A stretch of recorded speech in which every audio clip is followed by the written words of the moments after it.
Hello मेरे प्यारे student, स्वागत है आप सभी का आपके अपने यूट्यूब चैनल जितेंद्र सर 94 पर।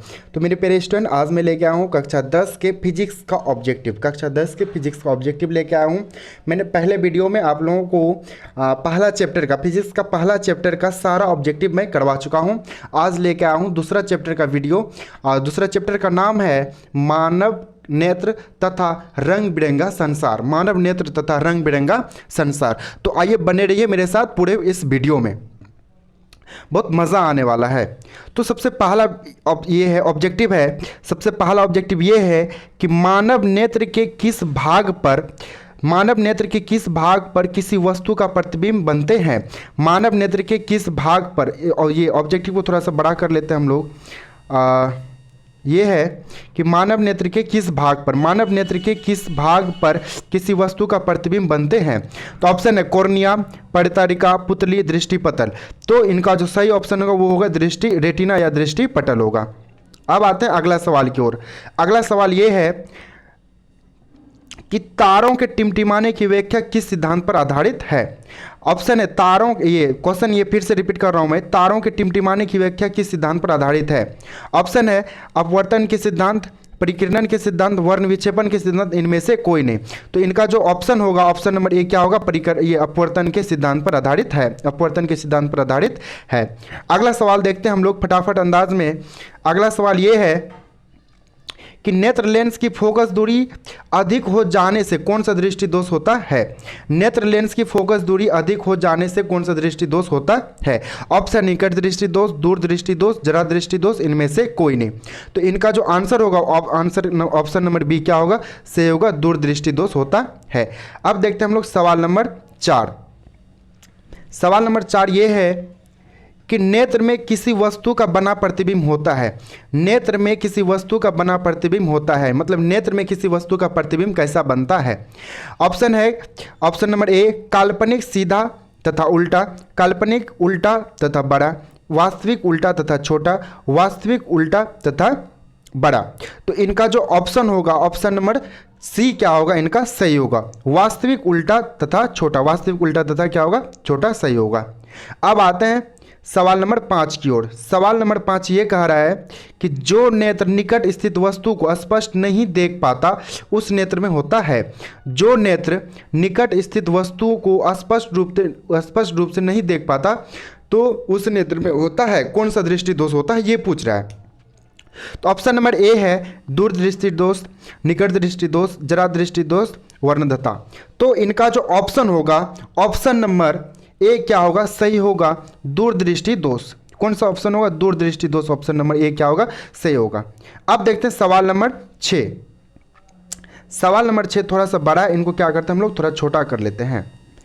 सवाल नंबर 6 थोड़ा सा बड़ा है, इनको छोटा कर लेते हैं हम लोग। लो हो गया छोटा, बहुत छोटा हो गया क्या। सवाल नंबर 6, सवाल नंबर 6 ये कह रहा है कि श्वेत प्रकाश की किरण जब किसी प्रिज्म से होकर गुजरती है तब रंग सबसे अधिक विचलित होती है। मतलब कौन सा रंग अधिक विचलित होती है। तो नीला रंग, लाल रंग, बैंगनी रंग, नीला और लाल दोनों। तो इसमें जो सबसे अधिक रंग विचलित होती है वो होती है बैंगनी रंग। कौन सा रंग विचलित होती है सबसे अधिक, बैंगनी रंग। अब आते हैं सवाल नंबर 7 की तरफ। सवाल नंबर 7 ये कह रहा है कि अपने लेंस की फोकस दूरी को बदलकर दूर या निकट की वस्तु को साफ साफ देख सकने के आंख के गुण को कहते हैं। दूरदृष्टता, समंजन क्षमता, निकट दृष्टता, जरा दृष्टता। तो इनका जो ऑप्शन होगा, ऑप्शन नंबर बी क्या होगा, से होगा समंजन क्षमता। समंजन क्षमता। अब देखते हैं सवाल नंबर 8। सवाल नंबर 8 ये कह रहा है कि जरा दूरदृष्टता से पीड़ित व्यक्ति का उपचार किस प्रकार के लेंस से किया जाता है। जरा दूरदृष्टता से पीड़ित व्यक्ति का उपचार किस लेंस से किया जाता है। तो हमारे पास ऑप्शन है अवतल, बाइफोकल, अपसारी, अभिसारी। तो इनका जो आंसर होगा, आंसर बाइफोकल। क्या आंसर होगा, बाइफोकल। किस प्रकार का लेंस का प्रयोग किया जाता है, तो बाइफोकल का। अब देखते हैं सवाल नंबर 9। सवाल नंबर 9 की तरफ बढ़ते हैं। सवाल नंबर 9 ये कह रहा है कि एक स्वस्थ मानव नेत्र के लिए निकट, यहाँ पे दो चीज बोला है, निकट तथा दूर बिंदु क्रमशः होते हैं। ऑप्शन है 0 एवं 25 सेंटीमीटर, 0 एवं अनंत, 25 सेंटीमीटर एवं 250 सेंटीमीटर, 25 सेंटीमीटर एवं अनंत। तो इनका जो आंसर होगा वो होगा ऑप्शन नंबर डी सही होगा, 25 सेंटीमीटर एवं अनंत। 25 सेंटीमीटर एवं अनंत क्या होगा, सही होगा। अब देखते हैं अगला सवाल, सवाल नंबर है 10। सवाल नंबर 10 ये कह रहा है कि विभिन्न दूरियों पर की वस्तुओं के प्रतिबिंब को फोकस करने के लिए आंख के लेंस की फोकस दूरी परिवर्तित होती है। सवाल फिर से रिपीट कर रहा हूं कि विभिन्न दूरियों पर की वस्तुओं के प्रतिबिंब को फोकस करने के लिए आंख के लेंस की फोकस दूरी परिवर्तित होती है, पुतली द्वारा, रेटिना द्वारा, सिलियरी पेशियों द्वारा, आइरिस द्वारा। तो इनका जो ऑप्शन होगा ऑप्शन नंबर सी क्या होगा, सही होगा, सिलियरी पेशियों द्वारा। अब आते हैं अगला सवाल की ओर। अगला सवाल देखते हैं। अगला सवाल ये कह रहा है कि थोड़ा सा इन सवाल को बड़ा कर लेते हैं हम लोग।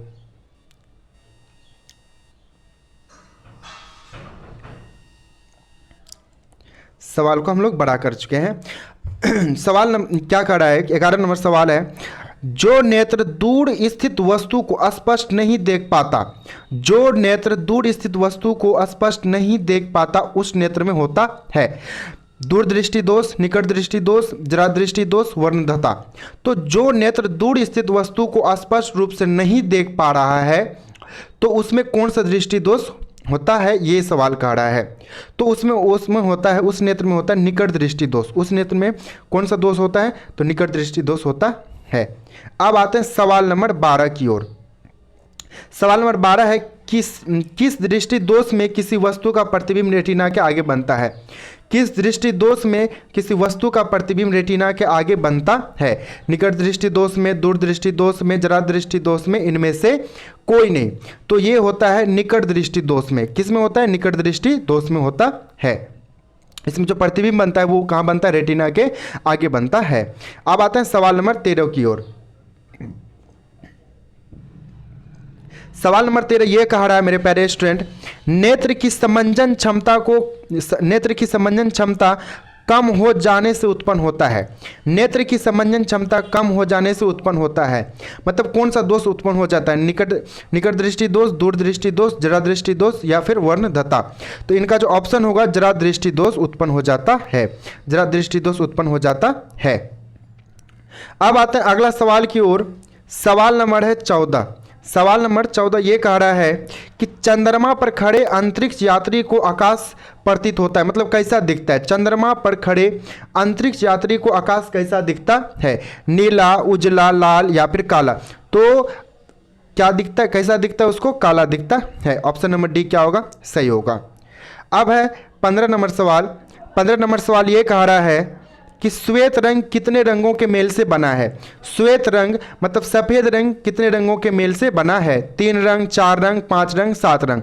तो वो होता है 7 रंगों के मेल से बना होता है। अब देखते हैं सवाल नंबर 16 की ओर बढ़ते हैं। सवाल नंबर 16 ये कह रहा है कि दृश्य प्रकाश में किस वर्ण का तरंग अधिक होता है। तो दृश्य प्रकाश में, अब फिर से सवाल पढ़ रहा हूँ कि दृश्य प्रकाश में किस वर्ण का तरंग दैर्घ्य अधिकतम होता है, बैगनी रंग का, लाल रंग का, नीला रंग का या पीला रंग का। तो ये होता है लाल रंग का क्या होता है, तरंग दैर्घ्य अधिकतम होता है दृश्य प्रकाश में। अब आते हैं सवाल नंबर 17 की ओर। सवाल नंबर छोटा छोटा सा सवाल है मेरे पेरेशन, फटाफट देख लीजिएगा आप लोग पूरा वीडियो को। इंद्रधनुष का बनना किस परिघटना पर आधारित है। इंद्रधनुष का बनना किस घटना पर आधारित है, प्रकाश का परावर्तन, प्रकाश का अपवर्तन, प्रकाश का वर्ण विक्षेपन, इनमें से कोई नहीं। तो इंद्रधनुष का बनना किस घटना पर आधारित है, तो हमारे पास 4 ऑप्शन था और इनका जो आंसर होगा वो होगा प्रकाश का वर्ण विक्षेपन पर, ये प्रकाश का वर्ण विक्षेपन पर आधारित है। अब आते हैं सवाल नंबर 18 की ओर। सवाल नंबर 18 ये कह रहा है कि जो नेत्र निकट स्थित वस्तु को साफ नहीं देख सकता उस नेत्र में होता है। जो नेत्र निकट स्थित वस्तु को साफ नहीं देख सकता उस नेत्र में होता है दूरदृष्टि दोष, निकट दृष्टि दोष, जरा दृष्टि दोष, वर्णदता। तो इनका जो आंसर होगा, आंसर कौन सा होगा? ऑप्शन नंबर ए, दूरदृष्टि दोष। अब आते हैं अगला सवाल की ओर। अगला सवाल ये है कि किसी कोलाइडी विलयन में निलंबित कणों से प्रकाश के परिकिरणन को कहा जाता है। किसी कोलाइडी विलयन में निलंबित कणों से प्रकाश के परिकिरणन को कहा जाता है। वायुमंडलीय प्रभाव, ये किंडल प्रभाव, टिंडल प्रभाव और क्विंटल प्रभाव। तो इनका जो ऑप्शन होगा, ऑप्शन नंबर सी क्या होगा? सही होगा, टिंडल प्रभाव कहा जाता है। अब आते हैं अगला सवाल। अगला सवाल ये है कि सामान्य मानव नेत्र को दूरबिंदु, ये देखिए सवाल थोड़ा सा उल्टा पुल्टा लिखा हुआ है कि सामान्य मानव नेत्र का दूरबिंदु होता है। तो ये क्या होता है? इनका क्या होगा? अनंत होगा। मतलब कोई भी यदि ये मानव है, स्वस्थ मानव है, स्वस्थ व्यक्ति है, तो वो बोलता है क्या कितना दूर तक वो देख सकता है? तो अनंत दूरी तक वो क्या कर सकता है? देख सकता है। यदि न्यूनतम पूछे तो वो होगा कितना? 25 सेंटीमीटर। न्यूनतम यदि पूछे तो 25 होगा, और यदि ये दूर की बिंदु पूछे तो वो क्या होगा? अनंत होगा। तो सामान्य मानव नेत्र देख सकती है, दूर की बिंदु देख सकती है। तो यहाँ पर सवाल थोड़ा सा उल्टा लिखा हुआ है, तो अनंत पर होता है, ये होगा ऑप्शन नंबर डी। अब आते हैं सवाल नंबर 21 की तरफ। सवाल नंबर 21 ये कह रहा है कि निकट दृष्टि दोष वाले व्यक्ति के चश्मे में होता है, मतलब कौन सा लेंस होता है? निकट दृष्टि दोष वाले व्यक्ति के चश्मे में होता है, कौन सा लेंस होता है? उत्तल लेंस, अवतल लेंस, बेलनाकार लेंस, इनमें से कोई नहीं। तो उसमें होता है अवतल लेंस। कौन सा लेंस होता है? अवतल लेंस होता है, याद रखिएगा। अब आते हैं सवाल नंबर 22 की तरफ। सवाल नंबर 22 ये कह रहा है कि मानव नेत्र में उपस्थित लेंस है। मानव नेत्र में किस प्रकार की, मानव नेत्र में मतलब मानव की आंख में किस प्रकार की लेंस उपस्थित है? उत्तल लेंस, कोई लेंस नहीं होता है, अवतल लेंस, इनमें से कोई नहीं। तो मानव नेत्र में उत्तल लेंस उपस्थित होता है। कौन सा लेंस उपस्थित होता है मानव नेत्र में? उत्तल लेंस उपस्थित होता है। अब आते हैं सवाल नंबर 23 की तरफ।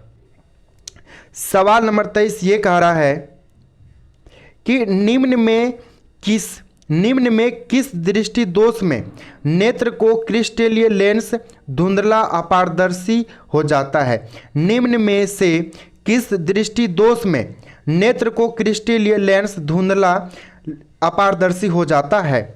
तो निकट दृष्टि दोष, मोतियाबिंद, दीर्घ दृष्टि या फिर जरा दृष्टि। 23 का जो ऑप्शन होगा, ऑप्शन नंबर बी क्या होगा? सही होगा, मोतियाबिंद में क्या होता है? धुंधला अपारदर्शी हो जाता है। 23 का बी। अब आते हैं अगला सवाल। सवाल नंबर है 24। सवाल नंबर 24 ये कह रहा है कि स्पेक्ट्रम प्राप्त करने के लिए किसका उपयोग किया जाता है? स्पेक्ट्रम प्राप्त करने के लिए किसका उपयोग किया जाता है? कांच की सिल्ली का, या फिर अवतल दर्पण का, या फिर उत्तल लेंस का, या फिर प्रिज्म का? तो हम लोग किसका उपयोग करते हैं? तो प्रिज्म का उपयोग किया जाता है। अब आते हैं सवाल नंबर 25 की तरफ। सवाल नंबर 25 ये कह रहा है कि स्पेक्ट्रम में किस रंग की किरण का विचलन या फिर झुकाव कम होता है? विचलन या फिर झुकाव। स्पेक्ट्रम में किस रंग की किरण का विचलन मतलब झुकाव कम होता है? लाल रंग का, हरा रंग का, पीला रंग का, बैंगनी रंग का। किस रंग का विचलन क्या होता है? झुकाव कम होता है। तो 25 का ऑप्शन होगा ऑप्शन नंबर ए, लाल रंग का झुकाव क्या होता है? कम होता है। अब आते हैं सवाल नंबर 26 की तरफ। सवाल नंबर 26 ये कह रहा है कि दीर्घ दृष्टि के निवारण के लिए किसका उपयोग किया जाता है? दीर्घ दृष्टि के निवारण के लिए उपयोग किया जाता है, मतलब किस लेंस का उपयोग किया जाता है? गोलीय बेलनाकार लेंस, उत्तल लेंस, समोत्तल लेंस, अवतल लेंस। तो 26 का जो आंसर होगा, 26 का आंसर होगा बी, उत्तल लेंस का उपयोग किया जाता है। अब आते हैं सवाल नंबर 27 की ओर। सवाल नंबर 27 देखते हैं। प्रिज्म से प्रकाश की कौन सी परिघटना घटती है? प्रिज्म से प्रकाश की कौन सी घटना कौन सी परिघटना घटती है? ये परावर्तन की, अपवर्तन की, वर्ण विक्षेपण की, या फिर इनमें से कोई नहीं। तो इसमें होती है वर्ण विक्षेपण की परिघटना घटती है। ऑप्शन नंबर सी क्या होगा? सही होगा। अब आते हैं सवाल नंबर 28 की तरफ। सवाल नंबर 28 ये है कि प्रकाश के किस रंग का तरंगदैर्घ्य सबसे कम होता है? प्रकाश के किस रंग का तरंगदैर्घ्य सबसे कम होता है? बैगनी, हरा, लाल, इनमें से कोई नहीं, नॉन ऑफ दिस। तो प्रकाश के किस रंग का तरंगदैर्घ्य सबसे कम होता है? तो वो होता है बैगनी रंग का तरंगदैर्घ्य क्या होता है? सबसे कम होता है। ऑप्शन नंबर ए क्या होगा? सही होगा। अब आते हैं सवाल नंबर 29 की तरफ। सवाल नंबर 29 ये कह रहा है कि आकाश का रंग नीला प्रतीत होता है। आकाश का रंग नीला प्रतीत होता है, वो किसके कारण? प्रकाश के परावर्तन के कारण, प्रकाश के ये परिकिरणन के कारण, प्रकाश के अपवर्तन के कारण, और इनमें से कोई नहीं। तो इनका जो आंसर होगा बी, प्रकाश के परिकिरणन के कारण। आकाश का रंग नीला प्रतीत होता है, किसके कारण? प्रकाश के परिकिरणन के कारण। अब आते हैं सवाल नंबर 30 की तरफ।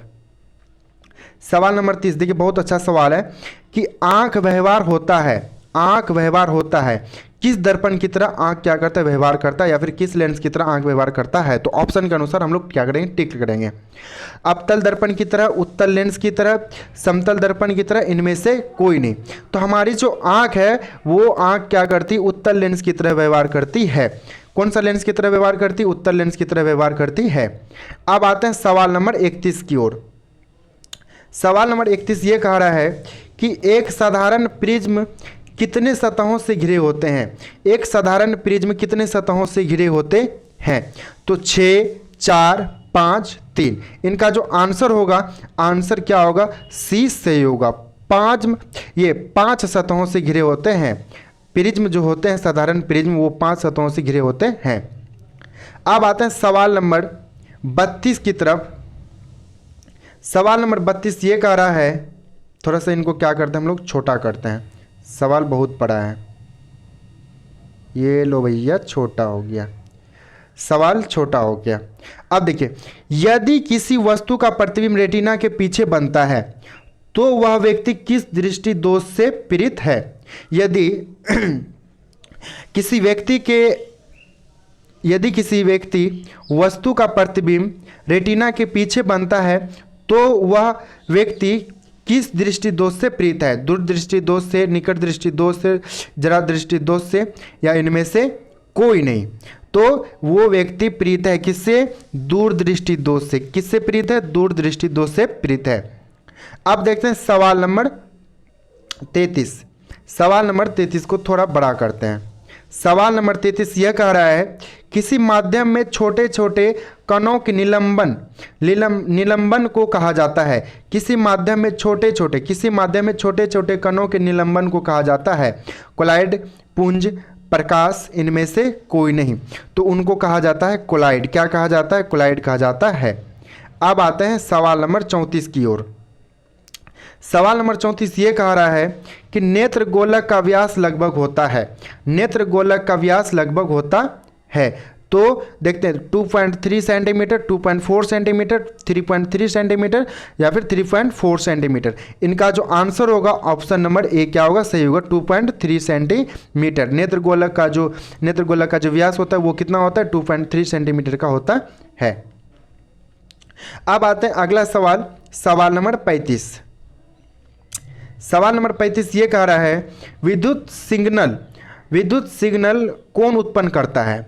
विद्युत सिग्नल कौन उत्पन्न करता है? तो इनका जो ऑप्शन है, परितारिका, प्रकाश सुग्राही, पुतली, इनमें से सभी। तो हमारे पास 4 ऑप्शन है।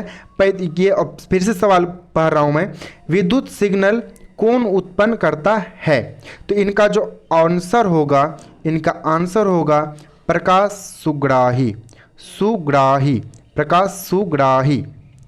अब आते हैं सवाल नंबर 36 की ओर। 36 नंबर सवाल ये कह रहा है, सिग्नलों की व्याख्या कहाँ होती है? सिग्नलों की व्याख्या कहाँ होती है? मस्तिष्क में, पुतली में, रेटिना में, कॉर्निया में। तो सिग्नलों की व्याख्या कहाँ होती है? मस्तिष्क में होती है। अब देखते हैं सवाल नंबर 37। सवाल नंबर 37 ये कह रहा है कि मानव नेत्र में किस प्रकार का लेंस पाया जाता है। मानव नेत्र में किस प्रकार का लेंस पाया जाता है। उत्तल लेंस, अवतल लेंस, ये वलयाकार लेंस, इनमें से कोई नहीं। तो मानव नेत्र में पाया जाता है कौन सा लेंस, उत्तल लेंस पाया जाता है। अब आते हैं सवाल नंबर 38। सवाल नंबर 38 ये कह रहा है कि पुतली के साइज को नियंत्रित करने वाला गहरा पेशीय डायफ्राम क्या कहलाता है। पुतली के साइज को नियंत्रित करने वाला गहरा पेशीय डायफ्राम क्या कहलाता है। तो वो ऑप्शन है परितरिका, अभिनेत्र लेंस, नेत्रपटल, रेटिना। इनका जो आंसर होगा, आंसर नंबर ए क्या होगा, सही होगा परितारिका, परितारिका। अब आते हैं सवाल नंबर 39 की तरफ। सवाल नंबर 39 ये कहता है कि आँख की पुतली किस प्रकार कार्य करती है। आँख की जो पुतली होती है वो किस प्रकार कार्य करती है। ये है दृक् तंत्रिका की भांति, पुतली की भांति, ये परितारिका की भांति, परिवर्तिक द्वारका की भांति। इनका जो ऑप्शन होगा, ऑप्शन नंबर डी क्या होगा, सही होगा परिवर्ती द्वारक, ये द्वारक की भांति। अब आते हैं सवाल नंबर 40 की ओर। सवाल नंबर 40 ये कह रहा है कि कॉर्निया के पीछे एक संरचना होती है, उसे कहते हैं। कॉर्निया के पीछे एक संरचना होती है, उसे क्या कहते हैं। पुतली कहते हैं, नेत्रपटल कहते हैं, रेटिना कहते हैं, या फिर परितारिका कहते हैं। तो 40 का जो ऑप्शन होगा वो होगा डी, परितारिका कहते हैं। क्या कहते हैं उनको, परितारिका कहते हैं। अब आते हैं सवाल नंबर 41 की ओर। टोटल सवाल 50 हैं। ठीक, आप लोग क्या कीजिएगा, पूरा वीडियो को ध्यान से देखिएगा और एक बार में क्या हो जाएगा, ऑब्जेक्टिव याद हो जाएगा। ठीक, अब आते हैं सवाल नंबर 41वां नंबर सवाल ये कह रहा है कि निकट दृष्टि दोष उत्पन्न होने का क्या कारण है। निकट दृष्टि दोष उत्पन्न होने का क्या कारण है। पहला ये ऑप्शन है अभिनेत्र लेंस की वक्रता बढ़ जाना, अभिनेत्र लेंस की वक्रता का घट जाना, नेत्र गोलक की लंबाई घट जाना। सभी कथन सत्य हैं। तो इनका जो ऑप्शन होगा, ऑप्शन नंबर ए क्या होगा, सही होगा अभिनेत्र लेंस की वक्रता बढ़ जाना, अभिनेत्र लेंस की वक्रता बढ़ जाना। अब आते हैं सवाल नंबर 42 की ओर। सवाल नंबर 42 ये कह रहा है कि निकट दृष्टि दोष दूर करने के लिए किस लेंस का व्यवहार होता है। निकट दृष्टि दोष दूर करने के लिए किस लेंस का व्यवहार होता है। ऑप्शन है उत्तल लेंस, अवतल लेंस, समतल लेंस, सभी। तो इनमें इसका जो आंसर होगा, ऑप्शन नंबर बी क्या होगा, सही होगा, मतलब अवतल लेंस का व्यवहार होता है।